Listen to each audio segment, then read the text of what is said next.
ఉమ్మడి ఆంధ్రప్రదేశ్ మాజీ ముఖ్యమంత్రి దివంగత డాక్టర్ వైఎస్ రాజశేఖర రెడ్డి అమలు చేసిన సంక్షేమ పథకాలు దేశానికే ఆదర్శంగా నిలిచాయని, ఆయన జీవితం ప్రతి కాంగ్రెస్ కార్యకర్తకు స్ఫూర్తిదాయకమని మాజీ ఎమ్మెల్యే నర్సారెడ్డి అన్నారు.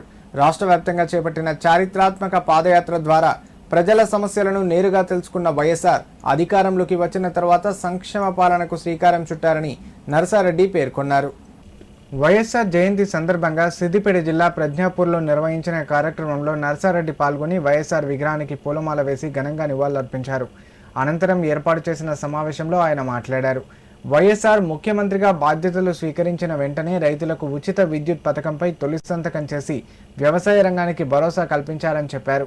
పేద ధనిక తేడా లేకుండా సమాజంలోని అన్ని వర్గాల సంక్షేమాన్ని దృష్టిలో పెట్టుకుని అనేక ప్రజాహిత కార్యక్రమాలను అమలు చేశారని కొనియాడారు. ప్రజలతో మమేకమై వారి కష్టసుఖాల్లో భాగస్వామిగా నిలిచిన నాయకుడిగా వైఎస్ఆర్ తెలుగు ప్రజల గుండెల్లో చిరస్థాయిగా నిలిచిపోయారని నర్సారెడ్డి పేర్కొన్నారు. మీ అందరికీ కూడా తెలుసు, రాజశేఖర్ రెడ్డి చేసిన పాదయాత్రతోనే మన ప్రపంచంలోనే ఆయనకు ఒక గుర్తింపు వచ్చింది.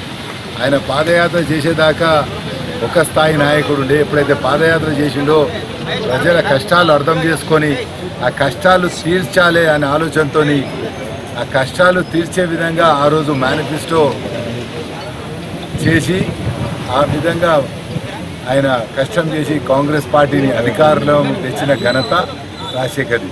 మరి రాగానే అప్పుడు అందరికి కూడా నన్నందరికి గుర్తున్నది, కరెంట్ వాళ్ళు ఎప్పుడు వస్తారో, కరెంట్ బిల్ కట్టకపోతే మా ట్రాన్స్ఫారం కట్ చేసిపోతారు, మా స్టార్టర్ కట్ చేసిపోతారు. కానీ ఆయన మొదటి సంతకమే ఉచిత కరెంట్ మీద పెట్టి మన దేశానికే ఒక రోల్ మోడల్గా నిలిచిన వ్యక్తి రాజశేఖర్ రెడ్డి. ఆ విధంగా ఉచిత కరెంటుతో పాటు అప్పుడు అందరికి కూడా ఈ ఆరోగ్యశ్రీ కానీ వేరే కొత్త ఇంప్లిమెంట్ చేసిన ఘనత కూడా రాజశేఖర్ రెడ్డి.